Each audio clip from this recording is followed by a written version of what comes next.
Pessoal, na verdade, eu tenho agora o segundo desafio, né, do dia. De uma forma bastante inovadora, a gente propôs que a gente fizesse painéis que discutissem a relação não só da liderança, mas também o papel dessa liderança transformadora na promoção de uma disseminação de uma cultura da qualidade, da produtividade, com foco nos resultados para as organizações. E a gente sabe que é desafiador para as organizações não só exercerem esse papel de liderança, e eu não estou falando somente na perspectiva executiva, mas também de média, das lideranças também de equipes, considerando que a liderança é algo que precisa ser desenvolvido, precisa ser orientado, e a organização precisa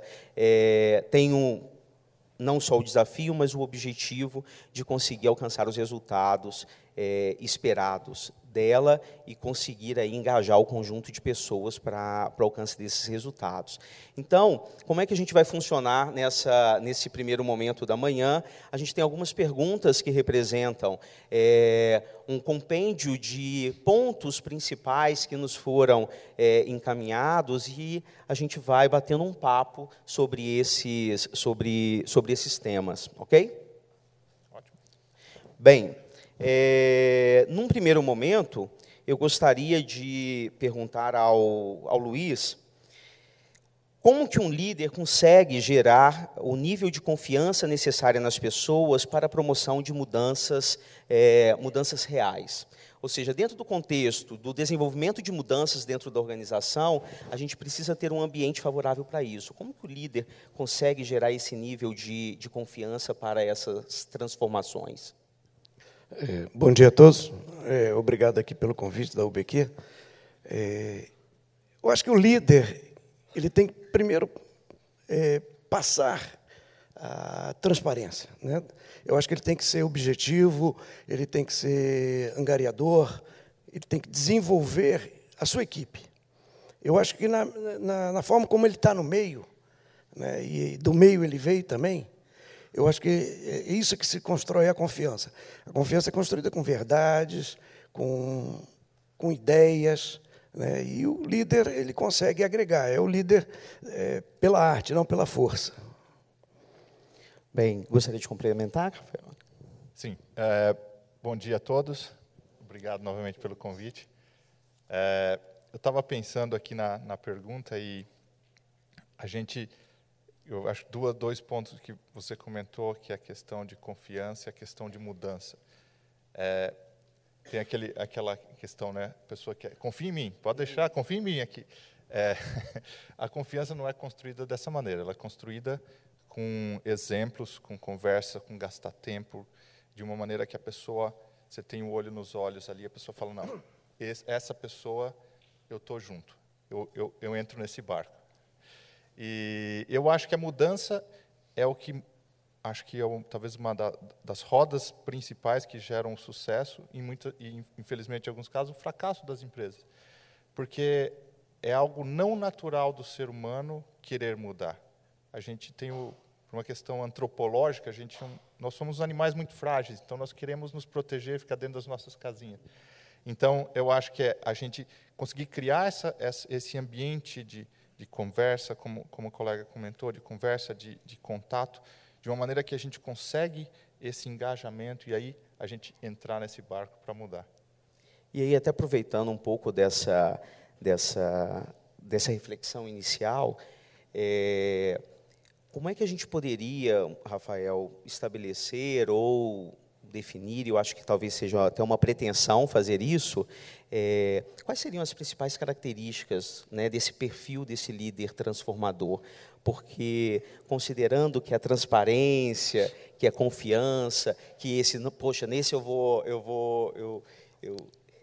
ele tem credibilidade, né? Esse líder é um líder que a gente quer ouvir, seguir e trabalhar, né, para que juntos consigamos esses resultados. Quais seriam as características desse perfil desse líder transformador?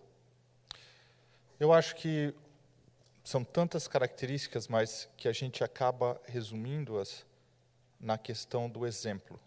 A pessoa ela vai mostrar essa característica à medida que no dia a dia ele mostra, principalmente nas situações de desafio. Eu costumo dizer que quando tudo está bom, todo mundo é legal. Mas quando a coisa aperta, como que o meu líder agiu? Como que ele fez? E ali ele dá o exemplo que eu posso falar, poxa, eu me conectei, eu acho que eu tô junto com essa pessoa. Ou você fala, não, acho que isso está mostrando para mim que essa pessoa está me puxando para um caminho diferente do que eu quero ir. Então, acho que os exemplos gravam muito. Eu acho que o líder que ele forma outros líderes, um líder que é um cara que está conectado, que é uma pessoa que ela mostra, ela vai passando pelo seu exemplo essa questão de transformação dentro da organização. E a gente pode considerar, inclusive, dentro da própria formação de liderança nas equipes, né, de melhoria contínua, né, a importância desse papel do exemplo. Luiz Carlos, você gostaria de complementar algum elemento sobre essa característica do perfil de líder transformador? Eu acompanho, porque eu acho que a minha vida toda na empresa e dentro de casa, eu fui pelo exemplo. Aprendi isso com meu pai, tento ser exemplo dentro da empresa. Eu sei que é muito difícil, porque tem horas que, às vezes, você pensa, mas tem que refletir positivamente. Então, eu comungo. Eu acho que o exemplo diz tudo. E aí, falando um pouco sobre esse perfil, eu considero que a gente tem o desenvolvimento da liderança, ele, de fato, precisa ser algo pensado de forma robusta dentro das organizações, porque algumas organizações já têm lá, de uma forma bastante estrutural, quais são os seus cargos de liderança, mas, de uma forma informal, nós temos os líderes informais, né, dentro do quadro da organização, nós temos os líderes situacionais, dependendo do contexto vivido. E aí, Luiz, gostaria de fazer uma outra pergunta. Como desenvolver novos líderes? E como que vocês têm feito isso, né, na própria PIF-PAF? Se puder compartilhar um pouco dessa experiência, por favor. Rafael, o próprio grupo de CCQ, ele já é um grande motivador de se começar a enxergar novos líderes. Porque eu já vi grupos em trabalho em que, às vezes, o chefe de um departamento não era o líder do grupo. Ele conseguia deixar uma outra pessoa desenvolver.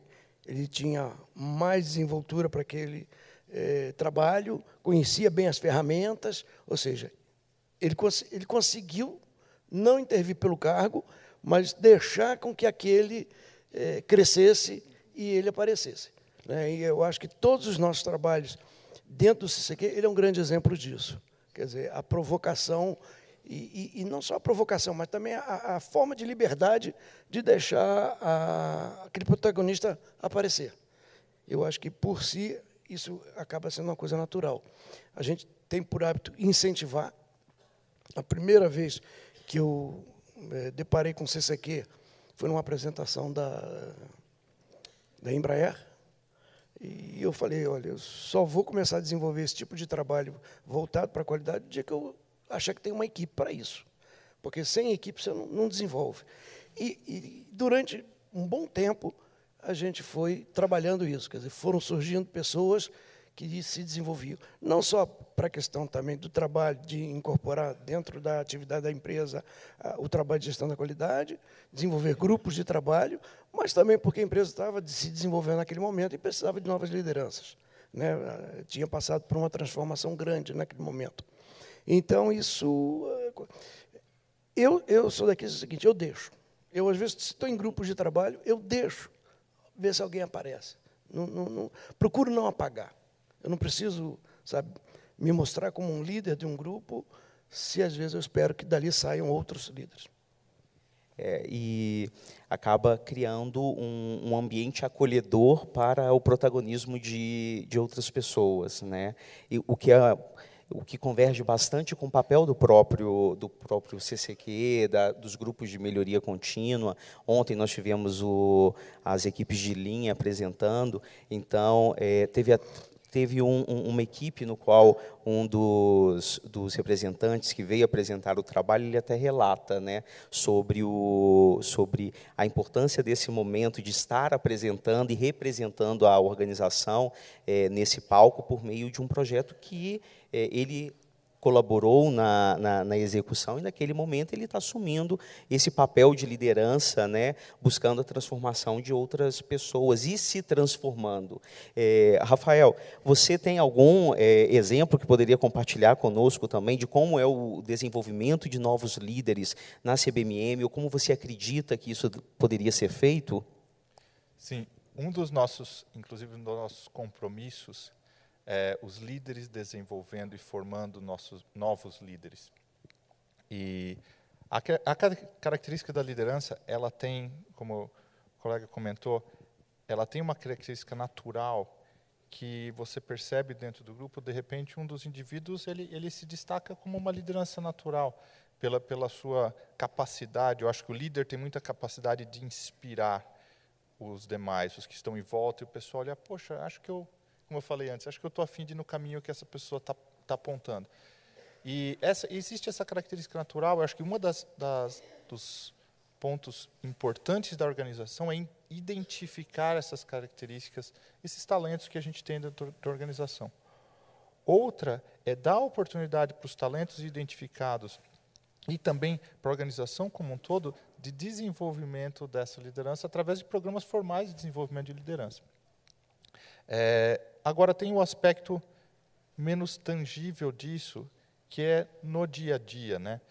O líder, naturalmente, ele forma, ele inspira, então ele gera novos líderes. Eu não consigo imaginar um líder que depois dele ele não gera ninguém. Porque o líder, a característica dele é inspirar. Ele cria um exemplo, ele cria uma imagem, ele cria um conceito que quem está em volta dele está a fim de correr, ir atrás, de atingir aquilo. Então, essas pessoas, ele estando ou não em cena depois, por conjunturas diversas, essas pessoas têm o conceito, elas criaram, elas acreditaram nessa imagem, e dentro dali, naturalmente, vão surgir outros líderes. E eu acho que tem o lado contrário disso um líder, entre aspas, até porque estaria fora desse contexto, mas um líder que não desenvolve outros líderes, dificilmente ele vai conseguir criar uma equipe que tem essa liderança natural ao seguir. Porque se eu tenho uma característica de liderança, eu vou buscar um líder que me motive, que me traga junto com ele e tal. E se eu percebo que aquela pessoa, aquele indivíduo não tem essa característica, naturalmente essa pessoa vai acabar me repelindo. Ou seja, acho que o raciocínio total um líder, ele acaba trazendo outros líderes junto dele, e se ele não tem essa característica, dificilmente ele vai conseguir ter o papel de liderança, porque naturalmente ele vai repelir os comportamentos que ele precisava que viessem junto com ele. Então, dentro da CBMM, a gente tem programas formais de desenvolvimento de liderança, de identificação de talentos, e temos como nosso compromisso essa questão do líder estar conectado e, mais do que isso, formar novos líderes. E aí, não só, né, nos programas de desenvolvimento formais, a gente tem algumas características de liderança que foram até citadas aqui como exemplo, como a inspiração, né, ou seja, ter um comportamento que gere esse modelo inspiracional para as outras pessoas, mas o papel do líder transformador dentro de uma organização, ele também é muito influenciado pela própria cultura organizacional, né? Ou seja, as organizações, os valores, os modelos de trabalhos internos, eles acabam influenciando também esse papel de liderança e até mesmo do despertar dos novos líderes. Vocês trazem uma reflexão muito interessante, que é líderes inspirando e formando novos líderes, que talvez este seja o caminho de maior conexão ou proximidade de formação dessa novo perfil de liderança. E aí, pensando um pouco até sobre o discurso da senhora Silvana Risioli ontem, sobre transformação, né, o como um mundo transformado precisa também de líderes transformados, né, que estejam ali cada vez mais se conectando a aos novos cenários, né. O líder de ontem talvez não será o líder do amanhã. O líder de uma década atrás tinha preocupações que são muito diferentes das preocupações dos desafios atuais para as organizações, né? Então, não só a formação das novas lideranças, mas também o autodesenvolvimento dos líderes atuais é muito importante. Luiz, você até ponderou, né, em um primeiro momento, o exemplo do próprio pai, né, como um líder inspirador, e hoje, em um outro papel, como líder dentro da PIF-PAF, inspirando novas pessoas. Rafael, considerando esse tema, né, a transformação, e a gente sabe que o processo de mudança não é um processo fácil, como você mesmo relatou há pouco sobre isso. E aí, uma das reflexões que a gente gostaria de trazer para o público é: quais são os tipos de mudanças organizacionais que são necessárias justamente para o desenvolvimento dessa liderança transformadora? Porque nem todas as organizações elas estão em um modelo de gestão ou em um modelo de operações em nível de maturidade para a promoção de lideranças transformadoras. Então, quais seriam esses tipos de mudanças organizacionais que elas são necessárias, sejam elas de ruptura ou de aperfeiçoamento, para que um ambiente seja propício para a formação de uma liderança transformadora? Eu busco aí no sentido da palavra de transformação, quando a gente, através de algo, a gente muda a forma. Né? Essa é a definição de transformação. Estava lendo hoje de manhã. As palavras vêm do latim. A organização, como você comentou, ela precisa criar um ambiente para isso. Os líderes, os talentos, são como sementes que eles vão ter que estar num ambiente que possa crescer. Por melhor que seja uma semente, se você colocar num terreno árido, sem água, sem nutrientes, ela não vai crescer. Então, a organização precisa primeiro ter a condição de reconhecer esses talentos e criar um ambiente para que isso cresça. E eu busco muito a concretude em alguns conceitos abstratos. Então, eu volto à questão da transformação.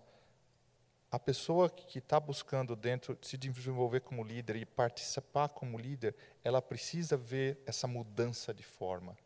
Ela precisa perceber que o que eu estou colocando na minha atividade, no meu papel de liderança, está mudando a forma da minha organização para uma forma melhor, para uma forma que se ajusta no futuro e que depois vai ter que se ajustar novamente, porque essa mudança nunca termina. Pelo contrário, ela cada vez é mais rápida. A gente sempre fala disso. A mudança é a única coisa que é certa, que vai ser diferente, que vai mudar. Tá? Mas o líder ele precisa perceber, principalmente esse líder que está se desenvolvendo, que ele está participando desse processo. Ele vê a mudança de forma lá, ele falou, poxa, aquele pedacinho ali, olha, fui eu. Aqui, eu estava lá, o meu grupo estava lá, a minha equipe estava lá, nós construímos isso juntos. Ele se engaja, ele percebe. E eu acho que isso dentro do ambiente de tudo, mas no resultado final isso precisa existir, porque isso retroalimenta as pessoas e isso traz a energia para continuar o processo. Que é um pouco do próprio sentimento de pertença, ou de pertencimento, né, dessas pessoas no contexto das mudanças organizacionais, né? Luiz, o que você nos pontuaria aí sobre quais esses tipos de mudanças organizacionais que propiciam essa promoção de mais líderes transformadores ou o desenvolvimento dos líderes atuais? Eu ainda vim de uma época que vi, né, ações do eu, e não do nós. Eu acho que quebrar esse paradigma foi o grande a grande mudança, principalmente na nossa empresa, de sair desse desenho de que eu faço, eu aconteço, nós fazemos, nós acontecemos. E aí a mudança aparece, porque quando todos querem, você consegue isso, né? A transparência, a forma de levar a mensagem, ou seja, as coisas na empresa ficarem muito mais abertas do que fechadas em algumas salas, com feudos, e que as coisas não são compartilhadas, né? Então, acho que durante esses anos, principalmente nos últimos 30 anos que eu vi, houve muita quebra de paradigma, né? Muita transformação, muita mudança de pensamento. E o nós agora é muito mais participativo. Então, acho que isso é você ter a empresa aberta, transparente, mostrando para onde você quer ir, porque você compartilha com todos. Eu uso muito uma frase assim, eu quero todos coniventes comigo, né? Porque não adianta eu só desenhar, porque eu não vou fazer, né? Eu preciso que todos venham para fazer juntos. Então, essa eu acho que é a grande forma quando você deixa de ter feudos, de ter bloquinhos, de ter movimentos independentes, para você ter um grande movimento na empresa. A gente, quando lança uma ideia lá, a gente procura comunicar para todos, né, mostrar para todos como é que é aquilo, aonde a gente quer chegar, o que nós queremos fazer, para que todos compartilhem da mesma ideia. Eu acho que aí você consegue fazer a transformação. E dentro dos trabalhos para isso começam realmente a aparecer lideranças, a aparecer pessoas muito mais desenvolvidas, quer dizer, pessoas que você não enxergava, você passa a enxergar. Acho que isso conversa muito com a contemporaneidade que nós estamos vivendo, né? A relação interdepartamental ela é relevante no momento atual, uma comunicação eficaz para a tomada de decisões assertivas, ela é fundamental, né, para o sucesso organizacional, e a gente tem vivido um movimento sobre redes, né, talvez um pouco mais presente nas nossas vidas quando a gente está falando de redes sociais. Acho que se a gente perguntar aqui para esse grupo de pessoas, né, que estão aqui hoje, prestigiando o grande encontro, eu acredito que grande parte delas possui uma rede social ou participa de um conjunto de redes sociais, sejam digitais ou não, né? E aí acaba refletindo um pouco do que as organizações também vivem, né? A representatividade dessa rede, do compartilhar as boas práticas. A gente vai viver daqui a alguns minutos o compartilhamento dessas práticas, né, entre organizações. E aí pensemos o quão importante isso é dentro das nossas organizações, né? Alguém já fotografou, nós já estamos, né, então lá no hashtag, já eu fui ao grande encontro 2019. E de fato, eu percebo, e aí rodando em algumas organizações, como consultor ou como visitante, né, que ainda existe um desafio de quebrar a barreira da própria comunicação interna, né? Algumas organizações conseguem fazer isso com maestria, outras organizações ainda têm esse desafio. E não é o desafio, gente, da comunicação interna, é o desafio do compartilhar, né, do compartilhar boas práticas, de compartilhar pensamentos, né, sobre a transformação. Eu acho que isso conversa um pouco com o que a gente, com o que vocês apresentaram. Eu queria fazer uma pergunta, Luiz Carlos, inclusive aí considerando você tem uma equipe gigante aí na plateia, né? Como é que esses líderes, e aí pensando um pouco no líder das equipes de melhoria contínua, né, de círculo de controle da qualidade, como é que esse líder ele consegue, lá em algumas vezes em nível operacional, promover a transformação organizacional? Porque a gente acha que transformação organizacional ela está numa esfera que não compete, às vezes, às operações. E, pelo contrário, a gente tem visto organizações mudarem também de um contexto operacional para as questões estratégicas. Como é que você acredita que esse líder pode promover essa prática de transformação dentro da empresa? É aquilo que nós falamos, acho que o exemplo diz tudo. E, principalmente, quando ele vem de cima para baixo. né? Quando as pessoas estão realmente engajadas, quando elas são comunicadas daquilo que a gente quer fazer, de onde a gente quer chegar, né? A gente tem grupos de CCQ no interior de Goiás, lá em Paraúna, numa fazenda, né, onde trabalhos são feitos para melhorar, inclusive, produtividade, melhorias de trato às galinhas matrizes, que, no caso, lá são as produções de ovos e galado.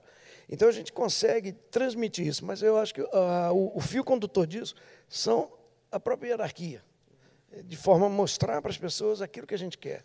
E esse trabalho eu incentivo muito, né? Eu lembro que, em 99, nós tivemos uma crise muito grande, né, de vender almoço para comprar janta, e foi ventilado de acabar com todo esse trabalho de CCQ, na verdade, acabar com todo o trabalho de gestão de qualidade naquele momento. Havia um custo alto, né, com grupos, com pessoas contratadas para isso. Eu falei, de jeito nenhum. Pô, se eu estou precisando ser melhor, mais produtivo, eu vou acabar com aquilo que pode me ajudar?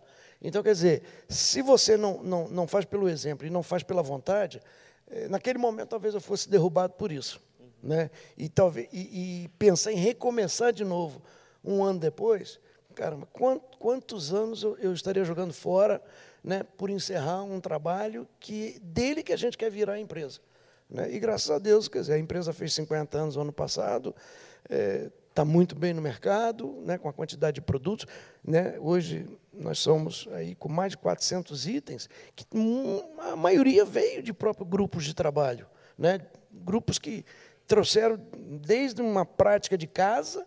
Por que a gente não faz esse produto? Por que não faz esse tempero? Por que não desenvolve isso?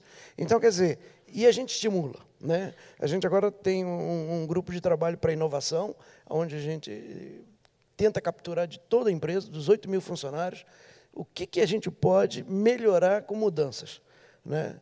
E com mudanças, principalmente com inovação. Então, acho que, na medida que você mostra para baixo o que você quer, onde você quer chegar, você tem todo esse grupo te ajudando. E aí você vai desde Belo Horizonte, onde é a matriz, até Paraúna, no estado de Goiás. Luiz Carlos, você traz uma reflexão, que é uma reflexão vivida por muitas organizações, né, e é claro, até pelo exemplo citado aí de 99, isso? Que as organizações vivem, né? Ou seja, em momentos de dificuldade, talvez econômica ou mercadológica, ou alguma mudança de cenário de competitividade das organizações, uma análise superficial, às vezes, dos custos, né, ou dos investimentos da empresa, algumas organizações acabam tomando até as decisões de encerramento de programas que são aqueles que promovem as mudanças, né? Ou seja, se eu preciso ser mais competitivo, se eu preciso ter melhor resultado, se eu preciso reduzir perdas, se eu preciso aumentar a qualidade do meu produto, do meu serviço prestado, parece, né, bastante antagônico a tomada de decisão que está vinculada ao encerramento de programas que discutem sobre isso. E nem sempre as organizações fazem a reflexão do repensar até os próprios programas. Os programas, eles também passam por ciclos de aprendizado, né? E esse ciclo de aprendizado, e a gente tem um conjunto de organizações aqui representadas e que vão apresentar hoje alguns trabalhos que, de fato, passaram por esse processo de amadurecimento, né? Talvez lá na implantação de um programa 5S, hoje está trabalhando com grupos de melhoria contínua, no ano que vem está discutindo que a pauta vai ser perdas, desperdícios, implementando a filosofia Lean dentro do seu contexto, mas, de fato, essa tomada de decisão ela precisa ser bastante assertiva e ter essa clareza do papel, né, da qualidade, não como um atributo isolado, mas a qualidade como algo inerente ao processo e aos negócios, né? Rafael, o que você poderia compartilhar conosco desse contexto, né, da transformação dentro das organizações e desse relato que o próprio Luiz nos trouxe? Eu acho que é muito interessante o exemplo. Eu queria talvez citar um também, mas antes do aspecto geral, eu costumo dizer, em muitos casos, a gente faz algum desafio, a gente faz uma reunião, bola um plano, a pessoa, ficou muito bom. Eu falei, até agora nada aconteceu, só a gente aqui na sala está sabendo disso. Então, enquanto isso não é incorporado, não é incorporado dentro da organização, você não tem o resultado ainda. Então, é uma ideia falsa de que uma boa estratégia, um bom planejamento, um bom plano, ele é o suficiente. E muitas vezes ele contenta num curto prazo, mas ele precisa ser incorporado dentro da organização em todos os seus braços, de uma forma de baixo para cima e de cima para baixo também. Então, nós temos que ter a capacidade de captar, dentro da ideia de inovação, de captar as ideias e de também a auto-administração também conseguir dar os vetores da estratégia que a empresa está querendo ir. De uma forma que a gente consiga transformar esses conceitos em termos de ação dentro da organização. Em termos de um exemplo específico, eu queria mencionar, eu acho que talvez algo que é pouco conhecido ainda, que é o programa técnico de desenvolvimento, ou o programa da tecnologia do Nióbio, que a gente chama da CBMM. A CBMM começou na década de 70, começou a desenvolver os seus processos de uma maneira mais forte na década de 70, numa situação onde não existia o mercado do Nióbio. Então, para mim, essa é algo muito inspirador, e essa é uma das minhas atribuições hoje, como head do programa de tecnologia, se olhou para um recurso mineral e falou, poxa, isso aqui pode ter aplicação no mundo. Só que essa aplicação não existe. Então, você vai ouve a galinha ali. Ele falou, não, nós vamos criar as aplicações. Onde vão estar essas aplicações? Em todo mundo. Nós vamos criar em todo mundo. Nós vamos fomentar isso. E aí nasceu o programa de tecnologia da CBMM. E o que me inspira nisso é que o mundo, hoje, que a gente vive, seria diferente se a gente não tivesse tido todas as aplicações. Os automóveis seriam diferentes, porque todos os materiais utilizados não teriam a questão de leveza, resistência e segurança que eles têm. Nós não teríamos rede de distribuição de gás, que hoje é uma das opções importantes para a redução da queima de combustíveis fósseis, que são mais poluidores. A gente não teria uma série de aplicações onde o material para construção civil, em termos de estrutura, ele tem uma resistência melhor para terremotos ou coisa do tipo. O mundo seria diferente se alguém, lá na década de 70, não tivesse pensado em construir um programa de tecnologia e tornado isso em realidade, numa escala mundial. Isso dependeu de uma inspiração, de uma liderança de muitas pessoas que tomaram isso como uma ideia. Eles imaginaram esse futuro. Vamos imaginar um futuro onde o nióbio é um metal, é um componente em outras ligas, ou metal propriamente da sua própria liga, mas normalmente um componente em outras ligas que faz a diferença. Vamos imaginar um mundo assim. E vamos pular nesse barco e construir esse mundo. Então, eu acho que isso, você criar isso como uma ideia, como um conceito, e transformar isso em realidade. Hoje a gente tem o programa de tecnologia do Nióbio em todo o mundo. A gente está falando de Estados Unidos, Europa, China, outras regiões da Ásia. Em todo o mundo a gente tem projetos e atividades que visam fomentar a utilização do nióbio. Então, eu acho que de uma visão até colocar isso em prática, dependeu de muita liderança, desde lideranças formais até lideranças informais que nós falamos aqui. Em cada situação, não, para esse projeto eu acredito, eu vou fazer, eu vou atrás. Então, acho que isso motiva muito ver e conseguir hoje estar seguindo isso dentro da CBMM. Essa reflexão acaba nos trazendo dois elementos que eu gostaria de destacar antes de passar para o Luiz Carlos, no que tange exemplos, né, de transformação e dessa liderança transformadora, que é uma pauta constante, inclusive em capacitações e treinamentos na área de planejamento estratégico e de gestão em si, né, modelos de gestão, que a gente fala muito sobre a ausência da dedicação ou uma mínima dedicação ao planejamento, né? E que somos usualmente ótimos executores, mas planejamos pouco. E aí você traz uma reflexão que também não adianta você ter um planejamento robusto, bem estruturado, e isso é muito importante, sem que você, de fato, não tenha consiga operacionalizar esse determinado planejamento, né? Porque senão fica só na esfera das ideias, da definição das diretrizes estratégicas, dos seus potenciais desdobramentos, mas o desdobrar e o realizar, e isso que foi almejado, ele precisa ser concretizado para que o resultado seja alcançado. E aí o exemplo, né, dessa transformação que se conecta com uma liderança transformadora, que é aí o desenvolvimento das tecnologias, a gente pode pensar, inclusive, que o próprio pesquisador, em algum momento, ele assume o papel de liderança, né, desse desenvolvimento do projeto, né? Sim, e hoje a gente vê uma ideia também, é muito fácil você olhar, ver as inovações do passado e ver como elas se transformam. É muito difícil você tentar imaginar o que vai transformar o mundo no futuro. Então, esse é o desafio que nós temos também. Como que a gente pode constantemente estar repensando? Nós tivemos todo esse sucesso que eu comentei. Acho que o mundo hoje vive isso, o Niobe, muitas das aplicações, muitas vezes sem saber.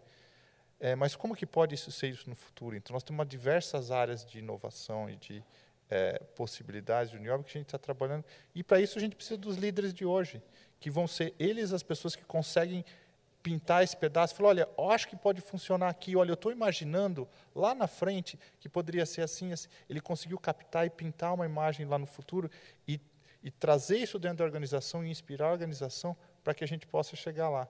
E onde nós vamos chegar vai ser a combinação de todos esses líderes, desde a alta liderança da empresa, até como você falou, até o pesquisador que falou, poxa, 2 semanas atrás, nióbio pode ser usado em titânio também. E a gente pode ter uma liga de titânio com nióbio para aplicações estruturais melhor. Então, pessoas capazes de trazer, de captar e trazer isso dentro da organização e construir isso dentro, de modo de construir o futuro sustentável da organização. Nós saímos agora do nosso relatório de sustentabilidade, e a ideia da sustentabilidade é isso, a gente ter o sucesso da empresa sustentado, porque o mundo vai mudar, e a empresa quer continuar lá, e por isso ela precisa estar constantemente se reinventando, se ajustando para esses desafios. Obrigado. Luiz Carlos, você poderia compartilhar conosco aí algum exemplo concreto dessa transformação dentro da própria PIF-PAF, que talvez não só capitaneada, mas que forme novos líderes? Bom, exemplos, eu te falo que nós temos muitos, não são poucos, não. Mas talvez um que demonstra uma grande transformação, ou uma preparação para uma grande transformação, foi em 2002, quando resolvi implantar o SAP na empresa. E eu escutei tanta coisa ruim, não vai funcionar, vai dar problema, e fica um mês parado, não emite uma nota. E eu não podia admitir aquilo. Eu falei, gente, essa empresa aqui não aguenta, uma semana sem emitir nota, vai aguentar um mês. E sentamos para discutir como é que seria feita essa implantação. Então, foi contratado as empresas que fariam toda a preparação para a modelagem para implantar o SAP. Eu contratei um assessor direto para mim, né, que ele coordenaria o grupo. E a grande, vamos dizer, feito disso, foi tirar 36 pessoas de dentro da empresa, gerentes, coordenadores, supervisores, ou seja, não tirei pessoal de baixo, tirei pessoal já de cima. Ficaram 6 meses aqui em Belo Horizonte, não retornaram à empresa, só ia final de semana visitar a família. E aí o que aconteceu? O nosso sistema entrou no ar, sem um problema sequer. Houve um fato que gerou mais gozação do que problema, porque eles falam que foi o grande problema na empresa, que foi São José da Barradinha começar a emitir as notas e elas saírem lá em Pará de Minas. Aí o rapaz liga e fala, ó, configura para a tua impressora, porque aqui está cuspindo nota. Esse foi o grande problema nosso. Quer dizer, mas os 36 que ficaram, são 36 hoje, dentro da empresa, que tem desde diretor a grandes chefes.